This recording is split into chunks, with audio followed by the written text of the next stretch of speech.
Welcome to Let's Talk About Health, which is streaming live from Walthamstow in London through Omega Live TV. 2 weeks ago, we had a good insight into diabetes, and if you haven't watched that program, I suggest you go back and watch. We had Dr. Robert Khan here, and he gave us an incredible insight into diabetes, which is one of the comorbidities which have been listed, especially in these COVID times. Tonight promises to be a very insightful show as well, and tonight we are focusing on mental health with emphasis on how it has impacted on the youth. I am Mrs. Winnie Ohinikisi. I'm your host on Let's Talk About Health, and I'm proudly dressed tonight by my big sister AC Hammond, who is sponsoring my outfit. So big shout out to you, big sis. Thank you very much. There are so many of you watching. If you haven't informed your friends and family to join in, I suggest you do. This gentleman we have here tonight has been here before in the studio, gave us a very good insight into depression. And tonight, I'm sure it will come up again tonight. But again, I will say we are now streaming all our old shows live on Sky Channel 7, which is Sky Channel 182. So you can go back on Sky, and I'll be posting updates on that. So please, if you are in the UK here, we are moving on, going higher and higher. We are going on Sky. Very soon, I'm sure we can't even do this live. So we are making progress. All this is coming to you by sponsorship of World Remit. If you are sending money to your family and friends back home in Africa, the best service to use is, of course, the services of World Remit. So, Mr. Richard Emisa, you have been here before. So I say a warm welcome to you. Obviously, there's been a lot of change since you were last here, I guess. Yes. Yeah, and I am so happy to have you back. On the 10th of October, just this week, we were celebrating World Mental Health Day. And I thought, it was actually a coincidence, but a very good one, of course, because I think it is very appropriate, this topic. So why has COVID been why has it had such an impact on mental health? Yeah, thank you, Winnie, and thank you, Omega Live TV, for giving me this opportunity to share insight on mental health, reference to COVID-19. With the onset of the COVID-19, in this case, happened in China, 2019. And since then, the WHO has declared the disease as a pandemic, in sense that it has gone worldwide. Every continent has been a victim. Almost every country under the planet has been a victim. COVID has now become a WHO disease of surveillance, which is reportable by WHO. So all disease control units, all communicable disease control units across the world do give periodic updates to WHO on a day-to-day basis. Okay. It has also become a quarantinable disease, which people with cases of COVID are quarantined. So in a brief, this is the epidemiological background of the disease.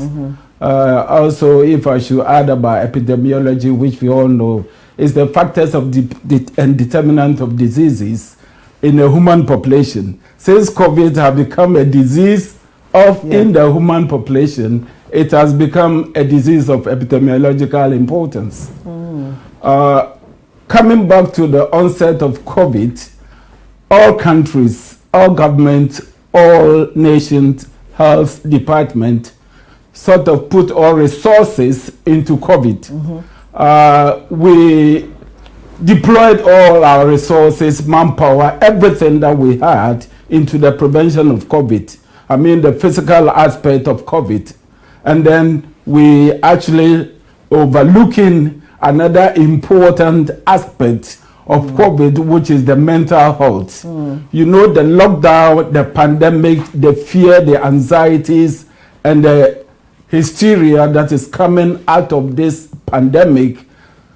Some of us in our generation have never had this thing before. We have read it in books, we have listened to it in news, but it has never happened in our generation. This is a very experience that we are having. To some people who don't know, they think it's an experience, but the negative impact on the society and everybody is so horrendous that it is important that we look at our mental state. Yeah. So by this, are you trying to say that in an attempt to sort of curb the spread of the infection through the general population, the mental health aspect of the management was sort of missed a bit? Is that what it is? Yeah, not actually that, but what we are saying that all of us, I'm a mental health worker, all of us were deployed into the prevention of COVID, the physical prevention of COVID, i.e. the transmission of disease from person to person, physical hand washing, social distancing, what we call physical distancing, isolation, and quarantine, without actually looking at the impact of the disease on people's mental health. We have also put a lot of strain or taking resources from the mental health department, which that too would have been used to control the people who have already enduring mental health conditions and the new additions which are coming. So it is a time bomb which we are sitting on, which we all have to find a solution to address and address it well. Yeah. I was actually drawn to somebody's observation that it looks like the youth have been sort of relegated into the background and are having very adverse effects as a result of COVID and all the experiences with it. So I was wondering, can we just take our time and look at what the mental health service, I mean, obviously we are focusing on the UK because we cannot generalize this worldwide, True. So our focus is here on the UK. What sort of systems were in place? Because obviously there must have been some very active working systems in place which hitherto has sort of gone a bit astray, if I should say, and therefore not impacting on people's mental health. So if we can start and sort of take how the system was pre-COVID, then we will have a clearer picture of how it is now. Yeah, just to start with, let me say that resources has always not been enough.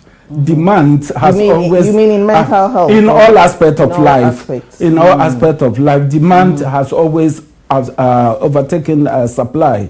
However, in terms of mental health in this country, we were in a very good position to control and prevent mental health. We did have, and we do have CAMS, which is Child and Adolescent Mental Health Services. We also have the adult services, which we adult mental health services. We do have teams like I know teams like early intervention of psychosis. Yeah. We do have alcohol service. We do have drug services. We do have other non-governmental services as well, private services like the Mind, the Rethink, and all those services in the community, the Samaritans and all those services in the community. We also have a lot of religious organizations who have also developed helpline services. The Muslims have theirs, the Jewish have theirs, and other pockets of minority communities. And all these were in place? They were in place prior to COVID. Prior to COVID. And there were a lot of face-to-face services, activities, groups, face-to-face groups, face-to-face contact. We have people, a group called Reablement. They are in support of people from homes. They go to people's homes, support them on their day-to-day shopping. So by people, do you mean people suffering with mental health? Living with mental health. Illnesses. You see people at times, if you do have a condition like schizophrenia, schizophrenia is the type of mental health which can take you out of reality. And we have in schizophrenia, we have positive and negative symptoms. Okay. Some of the I guess that's a whole topic on it's a whole topic. Okay, yeah. Yeah. So the negative symptoms at times, something basic activities of living, they do forget when they do have onset of schizophrenia. Okay. Simple budgeting, going to the shop to running their own money, making a cup of tea. Itself is a forgotten activity. Right. So when people come into contact with services, we do have occupational health services, which actually let them relearn some of these activities. Right. And when people are discharged from hospital, they are signposted to some of these community groups to support them on their day-to-day basis. Yeah, I think mental health will probably take a whole lot, isn't it? It is big. So we are going to break it down. Let's start with just say appointments, because on the general side, say through our GPs, that was all thrown into sort of chaos. Yeah. How was it like, especially for appointments? If we start and break it down, appointments for somebody with mental health, were there changes? Yeah, so when we say somebody is mental, when people see mental health, they think that people in hospitals in mental health hospitals are people suffering from mental health. Yeah. We have actually come out of that. Right. Many years ago, we did have in this country the asylum systems, where people were thrown into locked hospitals. All right. And from time, this system has been disintegrated into other smaller pockets of units. And we have also started to do what we call the physical care people will call hospital from home. Yeah. We also have community treatment. People are treated in their own communities. Okay. Even in people with severe enduring mental health conditions, when they are fully treated or partially treated in hospitals, they are discharged from hospital into communities still under restriction. We call this community treatment order. Okay. They are restricted. These people would have been treated in like what you termed as the asylum kind of system. Yeah, they have been treated in hospital. No, the asylum walls have been broken. That was many years. Right. Okay. But we still have hospitals, mental health hospitals, where people who are not coping at home are admitted for brief periods, and after they get better, they are discharged home. Right. Going into a mental hospital, we have two forms of people who can go into a mental health hospital. Right. Okay. Yeah, so, I would like to know that. Yeah. So somebody is suffering from mental health problem or condition, and they want to kill themselves. They want to commit suicide. They are a risk to themselves. They are a risk to the community and others. So we will have a social worker and two doctors, and at times the police, if the person is aggressive, will go to this person and do what we call psychiatry assessment. During the assessment, there are two things. Is the person liable to be in hospital? Yes. Is the person prepared to go to hospital voluntarily or not? No, I'm not going to hospital. I'm not sick. I'm not mentally ill. There's nothing wrong with me. And therefore, I will not go. So that's why it involves that team of people. Yeah, so a team of two doctors and a social worker will go approach this person, and then we do this assessment. Family members have observed changes in this person over a period, and they have reported. Please, the mental health professionals goes in there to do assessment. The person says, I'm not going to hospital. Right. I'm fine. Hitherto, he's not. And if the team should leave this person at home, the risk is high to the person and to the others. So we have what we call forced admission into hospital, Right. which we call the sectioning under the Mental Health Act. Okay. Right. And So all this is just in the UK? Or? It's in the UK. Okay. We call it the mental, we do assessment and we put people in through what we call the Mental Health Act. Okay. So is the role of the policeman to enforce the safety, to make sure that the safety of the public is handled properly? Yes, so the police, they will do they are doing their normal business. Right. So as part of their inspection in the community, they found somebody who is disorderly in the community, Right. and his presentation is mimicking mental illness. Right. So the police have power to remove that person to a place of safety. And that place of safety, that power of the police to remove that person from a public place to a place of safety, which will be A&E, which will be a hospital, which will be even the police station itself. That power of the police uses to remove the person from a public place is called Section 136. All right. Okay. Yeah. So once this team makes a decision, then the person is like forcefully removed, is it? yes, so the person has two choices. One, I will not go. Two, I will go. So if you decide to go after the assessment, I have accepted that I do have a problem, I need help, and therefore I will follow you to hospital. That person goes to hospital and goes there as a voluntary patient. He is there, no restriction on them. They can go in and out at will.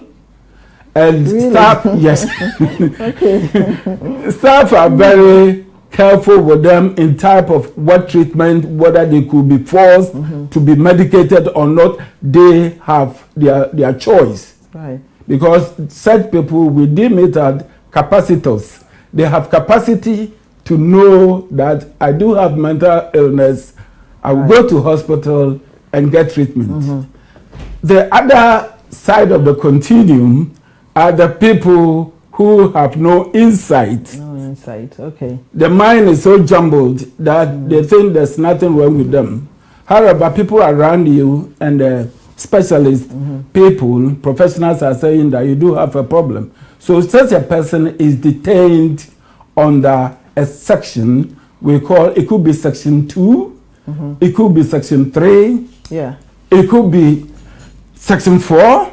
There are other sections, Different sections. under the Mental Health Act, which we can move a person from their houses, from public places, from hospitals, A&Es, from police stations into psychiatric hospitals. Right. So for those who do not go on like willingly, whilst they are in hospital, they are sort of monitored strictly. Is that the case?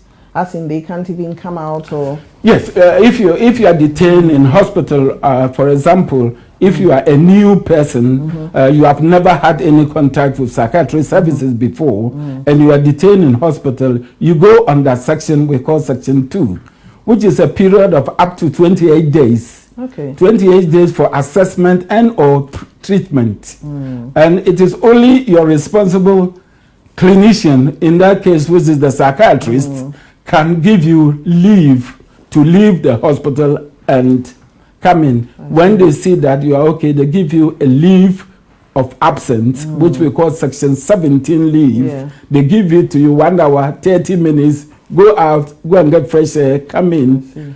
On the other hand, your nearest relative can also file an application to discharge you from hospital. So there are a lot of safeguarding in place for people detained under mental health. Yeah. Your nearest relative can file an application to the hospital managers to say my relative has been detained under section 2 and I want them unconditionally discharged. Right. And they have the right to Yeah, do they that. had to look into the case. Okay. They had to look into the case. The responsible clinician will look in the case on its merit, and if the responsible clinician sees that the risk of the person going home to others and themselves is so high, he or she can block the nearest relatives application. Right. And there are a lot of paperwork involved in that. I would imagine. Why did it need 2 doctors to do this assessment? It needs 2 psychiatrists. Both of them has to be trained under the Mental Health Act to make a unanimous decision to say that they both agree.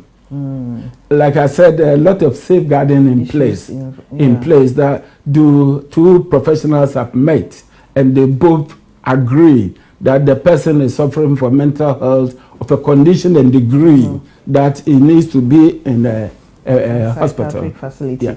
So, I mean, obviously, we are not trying to deviate from the main subject, which is whether COVID has impacted in any way on the existing services prior to COVID. And then we've looked at this, which is, I think, very important to set the scene. Has this kind of system changed at all under COVID? Yeah, so under COVID, we now have most of our staff are working from home. So we are actually struggling in here. Groups, psychosocial groups, in mental health, group activity is very important. Talking to people on one-to-one is very important. Assessment is very difficult for 3 people sitting in a remote place to assess somebody to put them into hospital. Definitely. So in all this place, we have to put safeguard in place. We have to put masks on. We have to organize and ensure that safety of staff going to assess these patients is also very important. People with enduring mental health conditions in the community are also monitored. Some of them have weekly or monthly clinics they have to attend, appointment they have to attend.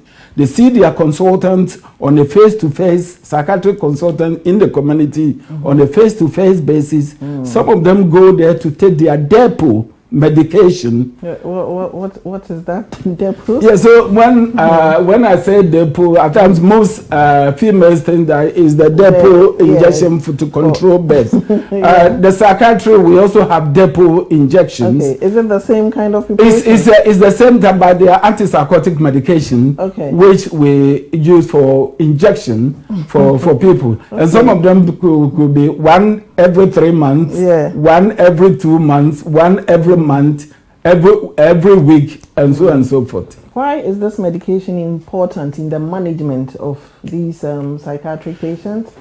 What does it actually do? You mean treatment? The depot, yeah. You see, people come to hospital and they find it very difficult to take tablets, antipsychotic tablets. So to make it more simple for people, others want injections, others want tablets. So the choice is there. But most often we have also had people who are very, very difficult to accept treatment. And under restriction, we need to actually help them to get better. So some people accept depot injection, others they find it very inconvenient to follow taking regular tablets every day. And therefore, a monthly injection is more convenient, more humane, more dignified. And if you live in a community where you don't want people to see you swallow tablets every day, I would have opted to go for a monthly injection to see my psychiatrist or my nurses somewhere and accept my injection once a month. Yeah, and what changed with that in terms of... So with depot and social distancing and working from home, some people have found it very difficult. Some people with enduring mental health condition with the COVID hype have also got the fear that when they go out, they are also going to catch the infection. Definitely. They are also getting on both the side of both the sides and the staff. Some of patients are also getting missed messages from wherever they get their messages that they say I mustn't go out and therefore I'm not going out. If I go out, I'm going to catch the fear of getting infection, so they will not even honor their appointment. So those, we do have people coming, being referred to hospital, having gone relapse into their mental state, all in the context that they did not take their medication. They did not come for their depot medication. Wow. So the last 6 weeks, he hasn't had any medication, and they will tip them into the edge. Definitely. Yeah, I can imagine that happening. Yeah. Because we are going to be looking into detail as to how the youth especially have been affected, I think, can we take some of the services one after the other and sort of expatiate on that? So, yes, all the services that were available to these people, because I think it's a general observation that people have relapsed because services are not there like it used to be, isn't it? Yeah, so if I take the depot clinics, which I've just spoken about, we also have close-up-in clinics. What clinic? Close-up-in clinics. Okay. So close-up-in is also a very good and almost last choice antipsychotic medication. It's very effective to treat psychosis. However, you need to monitor the people's blood test. Okay. Weekly, monthly, and 2 weekly. Oh dear. So people have to go to the clinic. Is it a daily medication? It's a daily medication. Okay. People are taking tablets, but every week, when they start, every week, we have to go and check their blood. And the blood is signposted into the traffic sign, red, green, amber. Okay. So if we did a blood test and your blood result is amber, you should not take the tablet on that day. Okay. It has to repeat the blood. When? The next Same, day? it could be same day or next day. Okay. When it's taken and it's red, you have to stop the medication until the blood results is done again and again to get a green result. So the utmost blood result we need is green. Right. And in the interim, because obviously these people are dependent on their medications to keep them at a balance, keep them going. Yeah. Yeah. So these are some of the. So if people are not going for on the interim, the system is so perfected that the pharmacists who are actually giving the medication are in line with the close-up-in clinic outcome results. Okay. So pharmacy will not oversupply medication when they have not seen a green result. Right. So pharmacy will not supply to medication to somebody when their result is red. Okay. Because the drug itself is potential risk, has got a potential risk. So we monitor this. So that is one. Then we also have community appointment reviews. People in the community who have been detained at home, like as I said, community treatment order. We call it CTO. Psychiatrists have got a lot of terms we use. Yeah. So we got. I guess the general side is full of terms as well. So CTO is somebody who is suffering from enduring mental health illness, and there are chances that if they are not contained in the community very well, they will not take their medication, they will not honor their appointment, and they will so relapse. You see these people frequenting hospital admission. Within a year, somebody can be in the hospital for more than 4 times. So we have to put a condition on them, which we call conditional discharge. Right. You are discharged from hospital, you are in the comfort of your home. However, you have to attend appointment, take medication at certain places, see your CPN, which is your community psychiatric nurse, twice or once every month. So it's all structured. And if people violate it, there is going to be a harm to the patient. So when the COVID came, we have seen some lapses on all these services. We also have psychosocial interventions like psychology intervention, group activities people have in the community. You also have OT groups in the community. So OT as in occupational therapy groups. In the community, they do run groups in the community service for patients. And some people will even go to identify from their homes, will go there in the morning to perfect an activity. Yeah. So some also go to schools.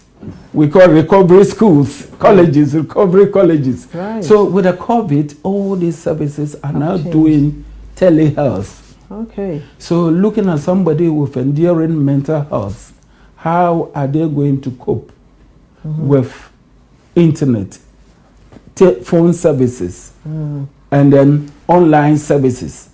These are some of the things we are getting. Then we also have CAMS services, which is community child and adolescent services.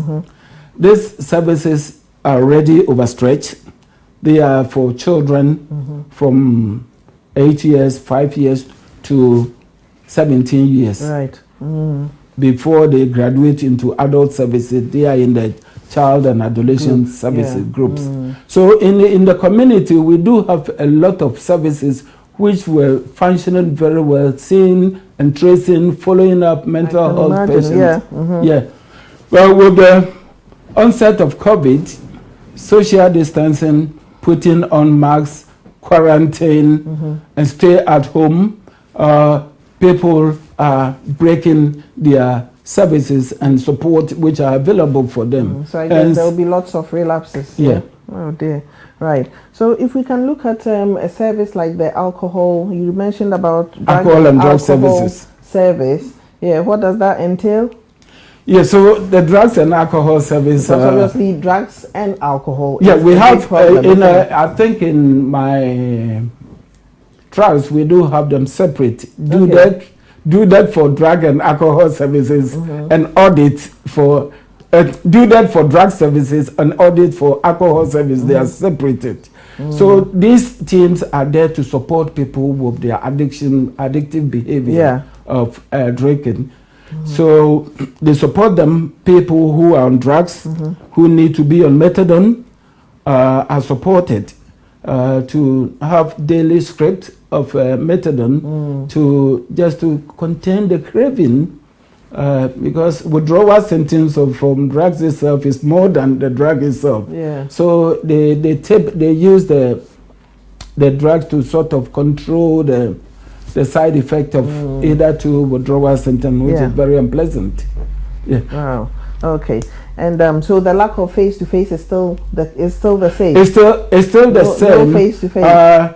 We also have on the inpatient side, we have also seen influx of patients coming in. So what is happening here is lack of bed facilities has become a problem. So therefore, the patients are discharged early, not fully recovered. So we see people going through the door, we call it the revolving door. They get discharged soon, go out, relapse. Come in, relapse, because when they go out there, the social network is not there as they used to have it. Until the COVID, if you discharge somebody from the inpatient, you link them with their community workers, which is their CPN, their community consultant, and they support them face to face. You have discharged somebody who you were seeing on the ward and the face-to-face, though we are on the ward, people are social distancing as well. They go home and just by the phone to speak to. So the feel is not as they used to have. Yeah. And until people will be able to assimilate this behavior to understand that COVID has come to stay. And telemedicine and teleconsulting, telehealth is going to be the order of the day. We will have people relapsing, getting in and out it will take until some getting used to, I guess. It will take a very long time. Yeah. So under the telehealth kind of service, what actually happens? Are they at home and then you give them a call, or you just give them a call to see how they are feeling. You ask them questions, assessment questions, and say, when you see that the indications are high, that the risk is high, you have to arrange in the safe distance, do face-to-face contact. Yeah.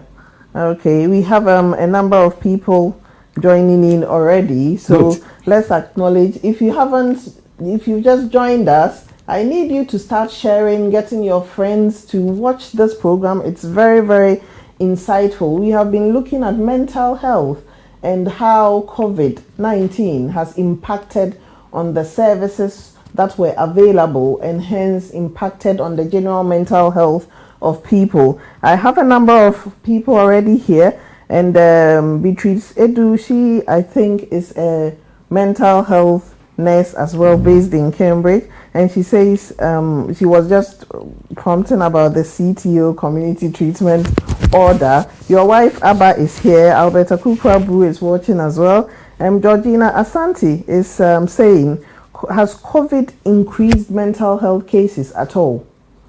Has COVID, as in, have you seen a sharp rise in the number of people becoming mentally ill as a result of, like all the changes? In terms of COVID increasing mental health illnesses, there is a lot of research out there to say that COVID has actually increased the number of people to have symptoms of depression, symptoms of anxiety, symptoms of insomnia, and post-traumatic stress disorder. There's quite a lot of recent research study which took place in Italy, which sampled about 395 people who have had experience of COVID, severe COVID discharge patients. The outcome was very high. About 41% of the sampled population did have experience of depression. Right. So they were not depressed before? No. So having COVID after having COVID itself can predispose someone into mental health illness, just trying to cope with it. Yes. Since 2019, there's been a lot of research from China to UK, which is actually proving that COVID has got a correlation between mental health. Really? Yes. That's making everything even worse. Apart from everything. So people are, like I said in my preamble, that we haven't had COVID before. We haven't had this experience before. So the lockdown in its effect, the trauma we went in, the stress, we haven't seen this before. People are being removed from their routines. Yeah. So what is happening? People are sleeping more, and the more you are sleeping at home, the parents just watch your children. If your child is sleeping more than usual and less interested in activities which they hitherto do on the normal day-to-day then actually know that something is wrong. Are they depressed? If they are sleeping less due to insomnia, are they having stresses in their life? Yeah. If they are doing something which is not hitherto accepted, how many times do they wash their hands in a day? How many times do they actually check that their shirt bottoms are closed in a day? Are they having any issue of obsessive compulsive disorder? Yeah. These are some of all the aftermath of the lockdown and the pandemic, some of them. And it's fully researched, though the research is still ongoing. Yeah. There's full evidence to support this. It's just overwhelming listening to listening to you, because I think a lot of people don't even think about anything mental, isn't it? Especially when you come from like our ethnic minority backgrounds, and most places in Africa, anything to do with mental health is it has got a stigma attached to it. So then people do not even want to talk about it. Anyway, we have a few people who have still joined in and asking more questions. So I mean, obviously from the previous question, Georgina, I think it's quite clear that of course mental health illnesses have gone way up. And to add to Georgina's question, personally, we have seen quite a number of people coming with psychosis, most especially from 18 to 25 children who are from universities. We have seen a number of ethnic minority children coming from the universities. Some of them are saying that they are quite pressured as a result of examination, dissertations, others job insecurities and coming in, and the fact that the youth, they don't know where they are going after this. They are also worried about their families losing their jobs. Some of them have also had a lot of debt in their family. So all these things have taken some people it's all adding up. So we have seen some increase of people coming with psychosis. Right. Yeah. So let's carry on and see what people are saying here, because it's quite interesting, some of the questions they are coming up with. I'll acknowledge a few more people. Of course, my big sister Isi Hammond is watching, and I'm proud to be wearing this. And I'm actually in Santa Mulga colors, you know, the checkered black and white with purple. So yeah, big shout out to all Santa Mulgans out there, and well done, obviously at Disco, for your part you played in the just ended National Science and Maths quiz in Ghana. I think you were awesome. But anyway, it didn't quite happen this year. Better luck next time. Let's carry on. There is a question from Benny Hannah, and she says, how are people with mental health issues being monitored with COVID in mind? Because obviously they've got to be somewhere. I think, I don't know whether she's trying to say about mental health patients who have suffered with COVID as well. Are they in the homes? Are they in general hospitals? Because obviously the management of COVID is a physical problem, and their psychiatric part is also, a different thing altogether. And I quite agree with her, because due to all the changes that happened in general hospitals to try and manage COVID, I know there were systems like where mental health patients had their own sort of facility, even in the general hospital, because I do know one that had that kind of system. So the staff there were actually trained in some form of mental health care. And then suddenly with COVID, they had to turn all these wards into sort of general wards, and hence mental health patients had to be on general wards sometimes, which was obviously quite a challenge for general nurses like me. So do you get the question she's trying to so here? I just want to reassure my sister that mental health is not as we think. There are a lot of people with mental health in the community than those in the hospitals. So somebody coming to hospital with a mental health basically possibly is more their risk to themselves than they are risk to others. So most of the time suicide we will have to prevent suicide. In terms of people with mental health going into hospitals with COVID, yes, they can be in the general population with other patients who have got COVID symptoms as well. If the need be, the hospitals themselves, the general hospitals have a system in place, and they can section these people if their mental health is impacting on the care they are receiving. They can be assessed by psychiatrists. Every hospital, A&E has got a liaison person, a liaison psychiatrist and SHOs there who are actually dealing with day-to-day people who come to A&E and in the general wards.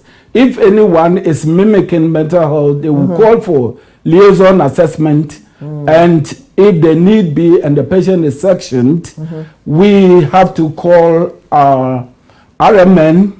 They will call the agency to look for RMN to come and RMN, registered mental health nurse, to come and specialize the person in the hospital so that they can get their treatment in the general wards. There's no need to create a mental health hospital for though we have COVID. So this is so we are all the same people, and we are all human beings. So they will generally be on a general ward hospital, and if they need special psychiatric input, we are there to support. Benny Hannah was also asking, are they being assessed without the face-to-face? But I think you have mentioned that earlier, that there's that telehealth, isn't it, where you can assess people. Normally in a typical psychiatric assessment, to put somebody on section, it is always mandatory that it should be a face-to-face. Staff will protect themselves with face masks,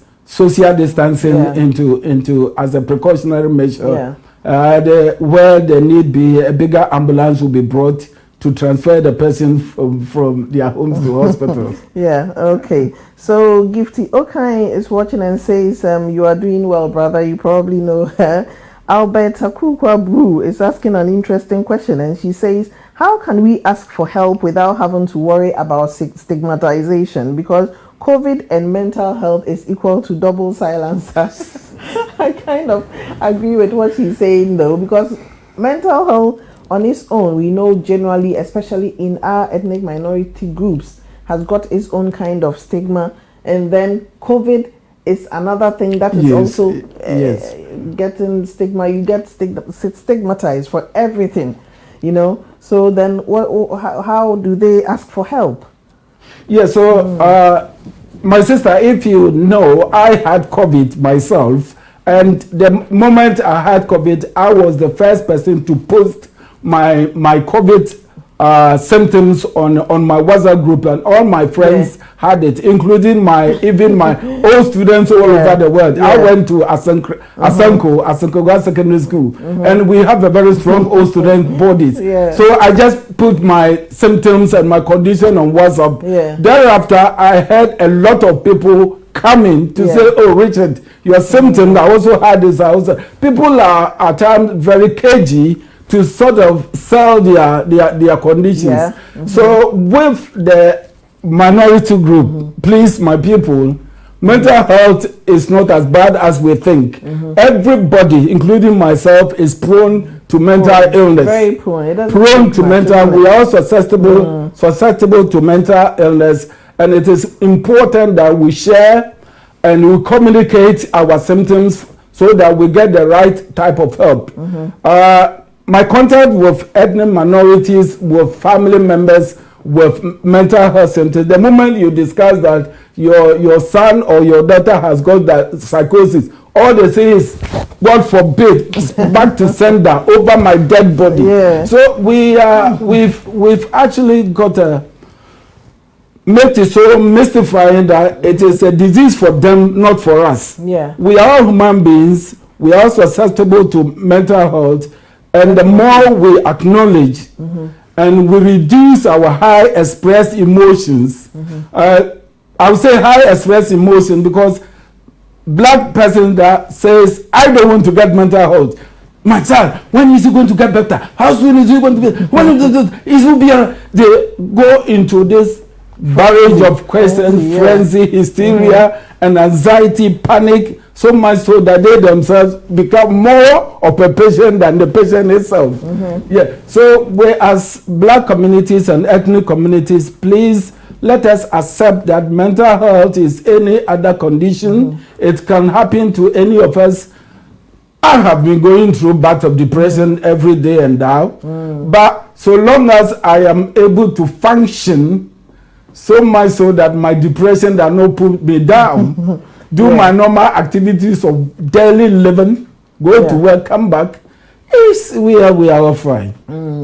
We will carry on. So Steve Molindra is saying the program is nice and very educative, so you must be doing a very good job with that. Doreen also says methadone or Subutex is, I think is it Subtex or Subutex? Subutex. It's used to help drug users. One is for heroin and cocaine. Some people who are dangerous in the community are also on Mental Health Act. This is enforced by the courts, but I think she's just trying to reinforce what you said already. But there's a question from Steve who is saying, what are some of the signs one needs to know about mental health? Which I guess is a very, very good question. We need to know so we can help others with the problem. I mean that is a very broad because mental health. Let me cut it short. So my best friend out there. When we talk about mental health, let me divide it, maybe cut it into two. We've got depression and psychosis. So when we say somebody is psychotic or having symptoms of psychosis, it is the person getting out of reality. They don't think the same as unquote, ordinary people think. Somebody will say that, a black person will say that I'm ancestry from the Queen. The Queen has asked me to come and get an award. I'm Jesus Christ. Imagination. I'm Jesus Christ. I've been sent by God to preach the gospel to people. I am God. I am the father of Donald Trump. You see, they come out with all this unrealistic this thing. So that is the grandiose delusions. the grandiosity. The grandiosity. Some of them also psychosis. Some of them don't even have their watch. Like I said, activities of daily living is thrown to the dogs. Eating becomes a problem. Sleeping becomes a problem. Personal hygiene becomes a problem, and other necessities of life. On top of that, the strong, unrealistic beliefs that they think they have, which is, and then we have the hallucinations as well. People will come into the assessment room and say that all the assessment officers, professionals are smelling of feces, because that is what the nose is telling them. It's part of the psychotic symptoms. Right. So these that you have just mentioned, are they meant to be little hints people have to just observe that something is not quite right? Because we expect normal behavior. It is the behavior, like I started saying, that you are home. Your son has a routine. The morning he gets up, he goes to school, comes back, does his homework, do this, at times help mom in the kitchen. Then for the last 2-3 days, child is sleeping abnormally. What is wrong? Parent has to investigate and find out. So these are something basic things from the family which we can pick up. Your child is actually join the group. Are they smoking? Are they taking drugs? Which hitherto is not allowed for the child to take. So this illicit drugs on the street drugs can also put children into psychotic episodes. So as parents, we have to monitor our children, families, and then see if there's any abnormal pattern of behavior in there. Then we try to question it. Where the need be, ask for professional support or advice. Yeah, because I mean, it's good to know the normal, isn't it? By observation, and then when things start going wrong, you can pick that up. Doreen Owusu is saying, very true, job insecurities are creating a lot of anxiety, which I guess is across the whole country. Angela Nana, Otu, Nana Adwa, they are all watching. Philochu Messi, Angelina Charles, Eunice Diaba, bring in the questions while the professional is here. I have got a question. Testing of COVID in mental health facilities, is that any different? Because I can imagine that will also be a challenge, isn't it? Yes, so in a mental health facility, people who work in mental health, they are into bracket normal people as anyone, as though we also have our stresses in the COVID period. When ideally somebody coming into mental health services do not come straight, they are triage. They either go to A&E, fully assessed by psychiatric liaisons, and then from there they come into, they are either admitted informally or formally. Some of them also come through the police station, having picked by police. Some of them also come through Section 136 suites. Special places have been built in certain hospitals where we call it Section 136, normally described as place of safety, into quote, only for mental health, suspected mental health patients. They go in there, and then the police pick them, drop them there, they write their report, and the doctors will come and the nurses will see them, assess them. Okay, you don't have any mental health. Go home or go into hospital. So when people come into mental health, they are also COVID screened. their COVID screen. Personally, I do about 10 or 15 screens in a week myself. Oh, okay. Yeah. So we have the kits. We screen people on a day-to-day basis, and our samples are taken to UCLH. It's University Hospitals of London. Yeah. So we screen people. However, the difficulty is that when people are psychotic, when people are in the acute phase of psychosis, they would never agree to swapping, to be swapped. Hence, you have to give them mask, face masks, mandatory to wear. They would not. Then, of course, you have to give them isolation. Put them in isolation, detain them prevent them from coming to the general public areas until the time that you have got a sample and positive or negative result has been declared. But can they actually refuse to be swabbed? Because obviously you said to go into hospital, an assessment is done to ascertain whether they have capacity or not, isn't it? So can they refuse? Yeah, so Mental Health Act is very, very complex. I can imagine. It's very complex. Somebody comes to hospital with only the mind, which is the problem. Yeah? Only the mind. The person has got a wound on their leg. The person don't want the wound to be treated. Is that part of the mind? No. And so therefore you cannot force treat the wound. I was thinking you'll be looking at it holistically. It's not. We have what we call income, the Mental Capacity Act, the DOLS, Deprivation of Liberty Act. Yeah. So all this comes into play under the Mental Health Act. So we have a condition, treatment which we call ECT. ECT, electroconvulsive therapy, which we use to trigger the mind with people who are severely depressed. It's part of depressive treatment. However, this type of treatment is irreversible, and therefore you cannot treat somebody under the Mental Health Act. You have to explain that again. Yeah. So you cannot use the Mental Health Act because the person has been sectioned under Section 3, Section 2, and is in hospital, severely depressed. You are going to use ECT to treat them under the Mental Health Act. It's not allowed. Right. So what happens in that case? You have to do another capacity assessment on that. Right. Oh wow! And then if they agree, you go ahead. Okay. So how will you manage, say, the wound if they refuse to have it dressed? Is that it? You need to talk to them. You need to talk to them and do capacity assessment. Yes. Wow. And if they are not agreeing, you have to call IMHA. We call these people independent mental health advocates. Yeah. They have to come in. And talk to the patient, support them. Okay. Yeah. Before treatment can carry on. Anything physical. Yeah.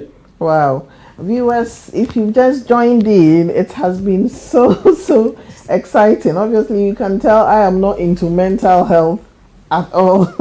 So I have really enjoyed this session, and it's all coming to you live from on Facebook and YouTube through Omega Live Multimedia and by kind courtesy of World Remit.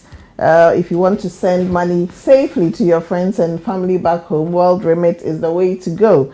And we have been looking at mental health and how COVID has adversely, I would say, impacted on the services and obviously on the patients who are suffering with mental health. But we will carry on, and I've got Eunice Diaba also joining in, and Doreen Owusu asking that can menopause bring on mental health issues? Please tell us, can menopause bring mental health issues at all? Is there anything known like that? Because obviously menopause is just, say, estrogens. Yeah. Does it cause anything? But menopause, I'm not specialized into that, but we have had people coming having menopausal syndromes, which can sort of mimic mental illness. So we do have that. Yeah. What I will say is obviously you will probably need a general practitioner's assessment first to determine whether it's really menopausal related. Yes. And then if not, they can refer you to a psychiatrist to do that assessment. So yeah, that is probably beyond us, but we can find out a bit more and then see what help can be given to. Yeah, but in the UK, I would suggest you see your general practitioner and go for there an assessment. Benny was asking again, what happens when someone with mental health issues who is not sectioned refuses to engage? I think we've gone over this, isn't it? Engage and refuses to take his medication. What help is there for the family? Yeah, so like I said, if the person is not under the Mental Health Act and the professionals actually believe that the person is suffering from a condition of mental health, and if the medication was not continued or treatment was not continued, in the long run it will have a negative effect, there will be a reassessment. In hospitals, people who work in hospitals, the nurses, every RMN under Section 14 of the NMC has got power to detain a patient in hospital for up to 6 hours. We call that section for nurses, RMN, as Section 4. We call it Section 5.4. Section 5.4, the patient in the middle of the night, they are informal, they are going out in the middle of the night, 12 o'clock. You, the nurse, you have to assess the risk of the patient. Going out there, are they going to jump in the Thames? Are they going to kill themselves, throw themselves on a train? This is unusual. This is characteristics of the patient. Are you going to allow that as a nurse in charge? No. So you use the nurse's holding power at that point. Hold the patient, you fill a form, sign it on behalf of the hospital managers. And at the same time, you call the duty SHO. That's using the S-bar. Doctor, we have Joe Bloke here. 46-year-old Bill came in as an informal patient. In the last few hours, he has become very erratic, saying that he wants to go out in the middle of the night. This is uncharacteristic of him. He has mentioned to people that when he goes, he's not going to come back and he's going to harm himself. So therefore, doctor, can you come and assess this patient? So you have used your power, holding the patient. If the patient wants to leave spontaneously, you can hold them. You can hold them until the doctor comes. Moment the doctor comes to the place to actually assess the patient, the doctor has a section, the SHO has also got power, which we call Section 5.2, to hold the patient for up to 72 hours. So the moment the doctor lands there, you, the nurse, your 6 hours, whether you have used 1 hour or 30 minutes is null and void. So you now ask the doctor, do a proper assessment. The doctor on his own, supported by nurses, will look at the evidence provided by the nurses, speak to the patient, and put them under Section 5.2. Wow, you guys must know. You must know all of this. I'm glad we don't have to do that in general nursing, like section this and section that. But I guess because it's a safety measure, prevention of people's safety, ensuring that people are under your care. How do you? But nurses should also be careful that they don't abuse that power, because they have the legal aid there to support them. So if you abuse it, you'll be in trouble. Right. We will be focusing on the youth very soon. But let's acknowledge a few more people. Vic Brown, AC Hammond, Adiayi TV, Eunice Isel, Pa Kwamina, Charles Jaja was here before. Hi, Mr. Jaja. Hope you are staying safe. Kweku Boating, they are all watching, and Lydia Kwashi, as usual, she's a big fan of the show. Lydia. She's always watching and saying, I'm really enjoying this program, having a bit of knowledge about mental health. You see, it's quite, the gap between general nursing and mental health is huge. I mean, for some of us who train, say, back home, we had to do some psychiatric kind of training. So we know that, isn't it? We know a little, but these details, wow. I mean, I have no clue all these sections you are talking about. I met some of your groups in Ankafo. Of course. Ankafo is, of course, in Ghana, where we all went to do psychiatric training. And I only remember just a little bit, but everything else I can hardly remember any of it. But anyway, Beatrice Edu is saying if a patient is on a section, and I think she is a mental health nurse, so she's probably topping up, and does not accept the electroconvulsive therapy, a second opinion doctor is invited, which is what you said, isn't it, to assess the patient. Usually the second opinion doctor will agree with the patient consultant, and if that happens, treatment will go ahead. So then obviously they act in the best interest of the patient, which I think is great. So the CQC, which is the organizing body, has got put this second opinion doctors in place. Right. So the second opinion doctors are from the CQC, and they do it all other medications as well. If the doctor says take this medication, the patient says no, doctor says that this medication is good for you, doctor has to refer to the second opinion doctor through the CQC to who will come, and at times they have come and disagree with the consultant what the medication, the consultant, because they will also speak to nurses and pharmacists about this medication and how the patient perceives it. This question seems to be coming up, so I will just ask whether you've got statistics to back the fact that definitely mental health cases are going up, because people keep asking, is it really going up? You know, have you got any statistics sort of to compare at all? And obviously we are talking of the UK here, isn't it? Yeah, any statistics to sort of compare? Yes, so we have got two credible studies which took place in Spain and Italy. Okay. As a result of COVID. Right. You know, Spain and Italy were hard hit. Really bad. Yeah. Were hard hit by COVID. So in Italy, they sampled 395 patients who have suffered from COVID. Right. And did a survey and research on them. And the outcome was that 31% of people who have suffered COVID and got treated experience depression. Equally, 42% of the same group, a chunk of 42% of the same group suffered anxieties. Right. Okay. Forms of anxiety. And then about 12% of the same group suffered insomnia. Lack of sleep. Yeah. Equally, about 20% of the same group suffered OCD. And OCD, we have seen people having OCD locally. Obsessive compulsive disorder. Right, okay. There is a woman I know somewhere who migrated from England to Scotland just because he felt that the number of cases in England was getting too much, so she migrated the whole family to Scotland. Yeah, so clean. Yes.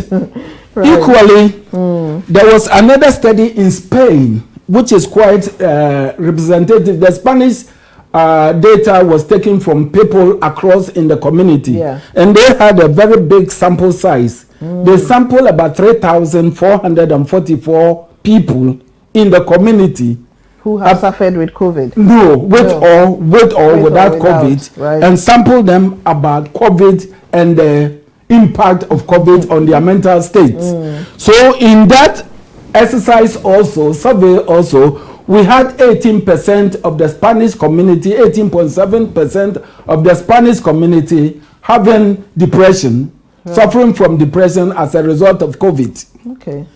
Equally, about 21.9% having symptoms of anxiety.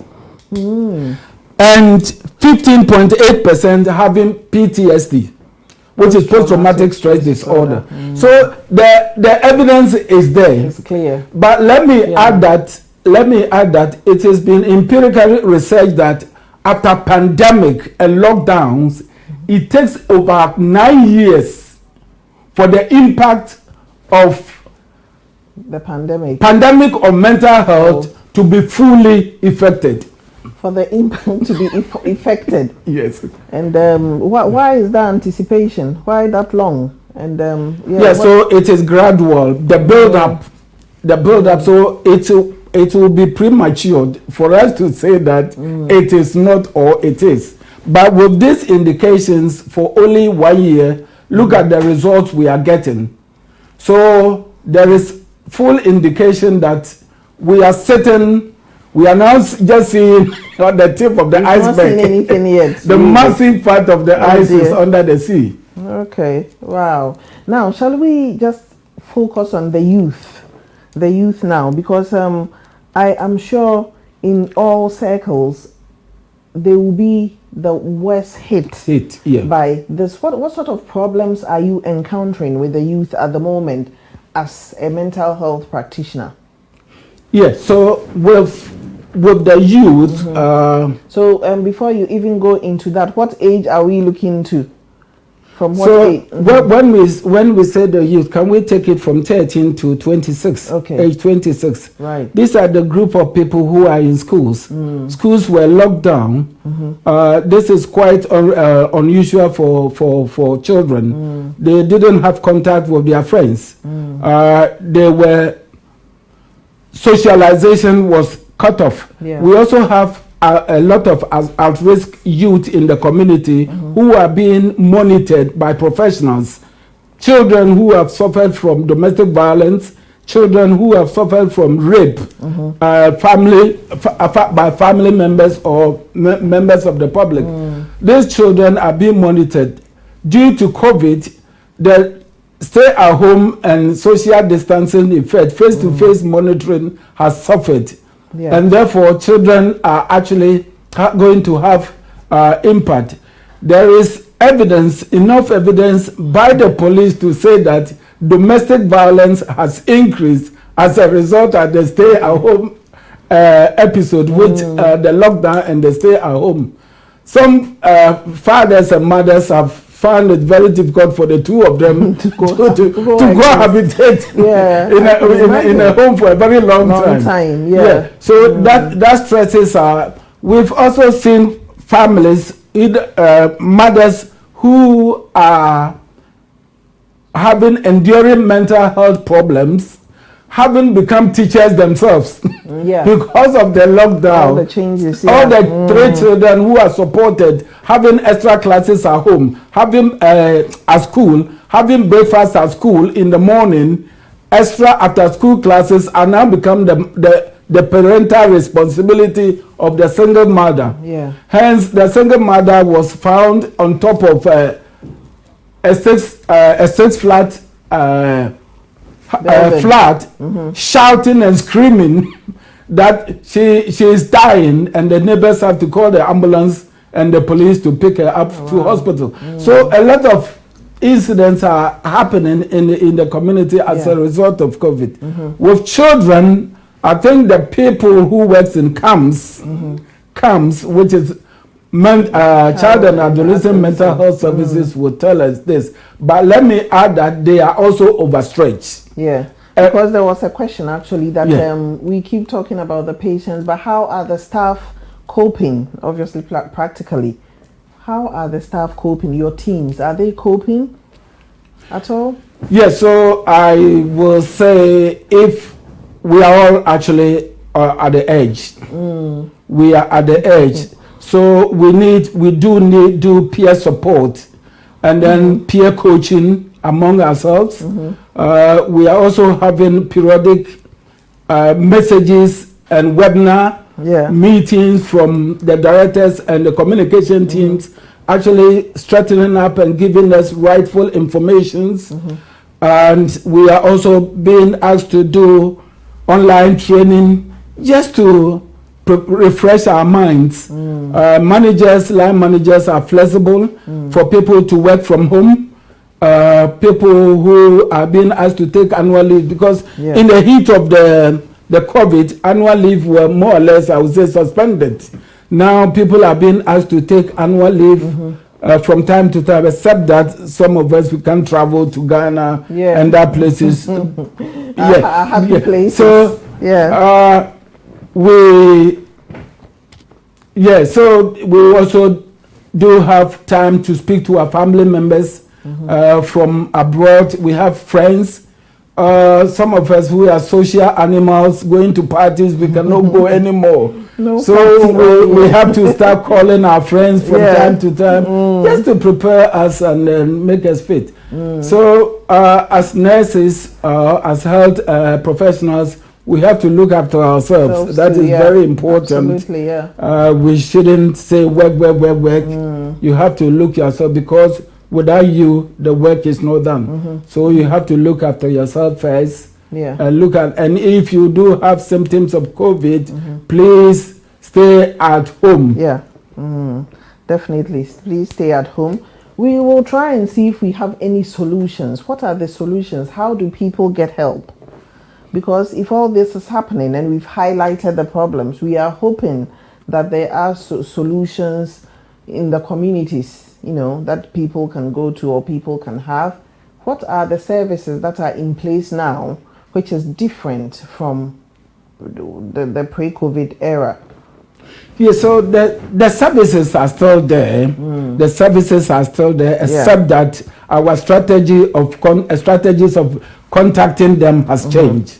So in the first line, which is the GPs are still there. They are working, doing telemedicine, teleconsultation is still there. You have to contact them.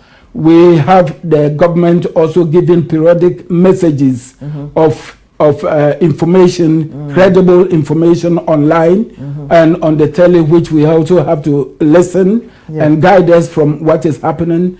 If local lockdowns are given, we have to adhere to them. Schools are gradually opening, and then pressure is releasing from children and from families, and this is also helping. The community mental health services are there, and they are phoning people where they need be. They do face-to-face visit and get into them. Consultant appointment is still ongoing by phone, psychiatric consultant appointment. Friends and families, it's also very important that we support each other in the community. We support each other. Do not relinquish that important role. The individual themselves should do activity. Do not stay idle at home. When they say stay at home, doesn't mean you have to binge on alcohol, you have to binge on food, and you have to binge on sleep. You have to. It's very easy to say, though, isn't it? So you have to have a routine. Personal hygiene is equally important. Some people will say, because I didn't go out for 3 days, no shower, no bath. No, you have to take your routine. You see, a healthy body and a healthy mind. So we have to take all these things into importance. So the services are there. They have not closed. We have to use them as we do, except that we are now learning a culture where everything and most things will be by the phone and internet groups. Yeah, absolutely. Would you say that ethnic minorities have been really hit by this? Initially, when the cases came, most ethnic minorities in this country, I would say, are frontline workers. The bus drivers, the train drivers, the nurses, the shopkeepers, and so on and so forth. So when the pictures came on the telly and we looked at the black and Asian faces, we saw a lot. The Filipino community, I think in England, at some point in the heat of the COVID, have lost a cumulative of about 13 of their nurses in this country. So I will it will be very untrue if I say that we were not hit. Yeah, we were definitely. actually hit in terms of our number of populations in such places and the number of deaths that we had. Every nurse, every frontline worker, every bus driver, every train driver knew someone Yeah. who died out of the COVID. So we were. And do you think they are coping better now? You mean the ethnic minorities, are they coping now? It's been going on for a while, obviously. Is it? I think, like we started by saying that it is important for us to share our feelings and express our feelings rather than caging it in. Yeah, absolutely. I recently had an encounter with a white engineer who has come to repair an air condition in my office. And within that 8 minutes, the officer came there. He told me all his diagnosis about cancer. You see, it will take a black person years for them to know what they are going through. So the next thing you hear is that this person is dead, and you end up saying that on Yare, the person was not sick. It just happened, and then we blame somebody. You see, we find it very difficult to share. With the fear that, I'm not going to say it. So we have to discuss among ourselves problems. Some people can signpost us to where help is needed. It is very important. Wow. I mean, this has been just mind-blowing for me, because I think generally we don't think about the mental aspect of anything, isn't it? No one really reviews it. No one talks about it. Everything is under wraps. To round off, what have you got to say for us? And have you got any more information to give us at all whilst we are discussing? Yeah, to round off, I will say that to all my friends out there and my schoolmates at Sankrigwa Secondary School, we are actually organizing to build a school library, a e-library complex at that part of the Western region. We will make it so unique that you can information helpline for all those schools around that area. And we want all the old students in the diaspora to come and help support. We are levying an amount of from every old student. The more you give, the better. And already some people are doing very, very well, and I encourage them to do more. What I want to add is that mental health is not for one person, and the ethnic minority, the black person and the ethnic minority are not exempt. We are all included. We have to take mental health very serious. There's help up there for mental health. Don't say, I'm taking the person to Ghana. The last time I had somebody who had acute psychosis, the wife and the church members came and they said that we want to tell the doctor that we want to take the patient to Ghana. And I called the wife in secret, and I said, look, whatever prayers, whatever things you want to do, go and do it, but let the patient stay here in England and get the best treatment. And now, lo and behold, the person is healthy, doing his normal business, gone back to work and everything. If he had gone to Ghana, probably common mosquitoes would have killed him, because he was going to chain outside a church or somewhere.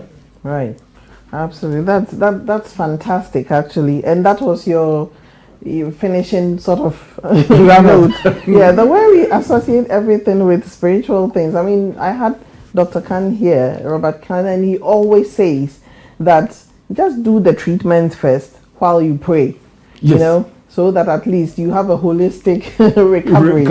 Physically and spiritually. Viewers, we have just about come to the end of another, absorbing, informative session.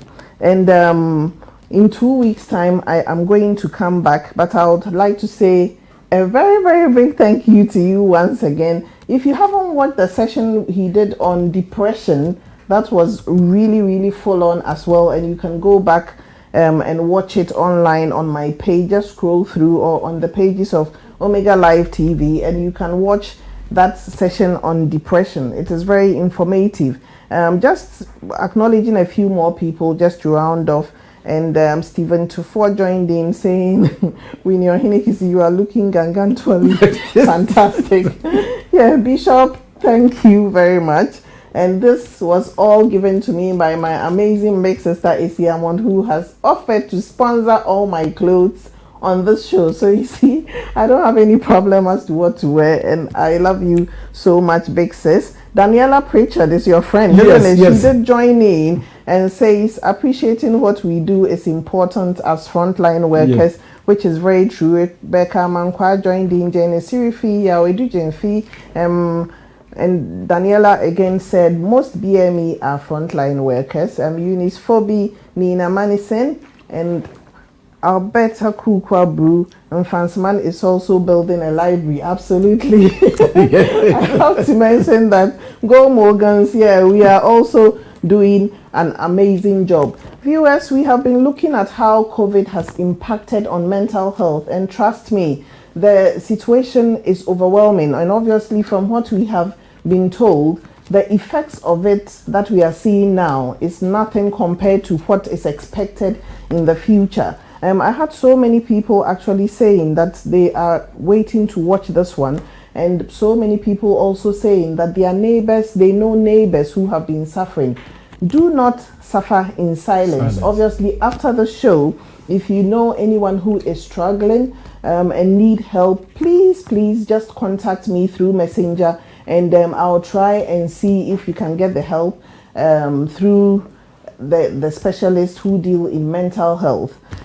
In 2 weeks' time, when we come back, unfortunately, my guest is not able to make it for reasons beyond their control. So I am going to make a presentation myself on atrial fibrillation. Obviously, you all know by now that I deal with the heart. That is what I deal in. So I am going to prepare and do a presentation on atrial fibrillation. And I hope you don't miss this one, because it's one of the conditions that is very common with the heart, but not much is really said about that. But I will try and do my best, and I hope you are all going to support me in 2 weeks' time. Until then, I would say that just get ready, because I'm trying to prepare as well for the first anniversary of this show, which is in a couple of months' time. Do you believe it? Yeah. Wow. It's been nearly a year already. And we can't thank Omega Live and Omega House Multimedia enough for giving us the platform to bring all the health professionals here to discuss and give us insight into all the conditions. And we can't thank them enough for the support that they have given so far. And also to World Remit for also sponsoring the show. If you don't know, just check my page. You will see that the programs are actually streaming live on Channel 7 here in the UK, Sky 182, and you can have all the times. I have put that on my page, so you can see that, so you can catch up and watch even all the programs that you have missed in the past. I'm sure with time we are going to do this live on terrestrial TV. It's all up the way it's. I can only hope and pray that we keep going and get the program better.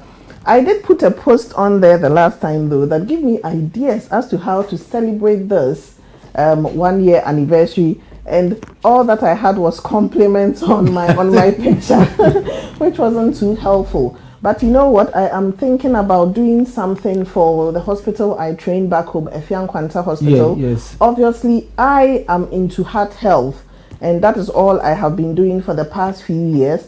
And so I believe that every heartbeat should count. So think about it this way. Have you thought of what would happen to you if you go back home and you have anything cardiac, a cardiac event, collapse, whatever? Have you thought of how you are going to get help, or who is going to be looking after you? I know a lot of you watching are actually from Takoradi. I will be needing your help. I'll be needing the support of everyone, but I think we have to think of doing something good for wherever we come from. So I will be asking you to help me in this mission to do something cardiac for Effiang Kwanta Hospital. We have got to start from somewhere. So we can start, and every year we can think of a region and do it. But I cannot do this job alone. I will be needing your help. So see you in 2 weeks' time when we come back, and I will try my best to do a presentation on atrial fibrillation. You wouldn't want to miss that one. It gives me like goosebumps, like, oh my God, me alone. But I will try my best. So please make a date with me. God bless you, and please share. And let's get all the message out there. On that note, I say thank you all for tuning in. Go back and start the watch parties and get the knowledge and the help.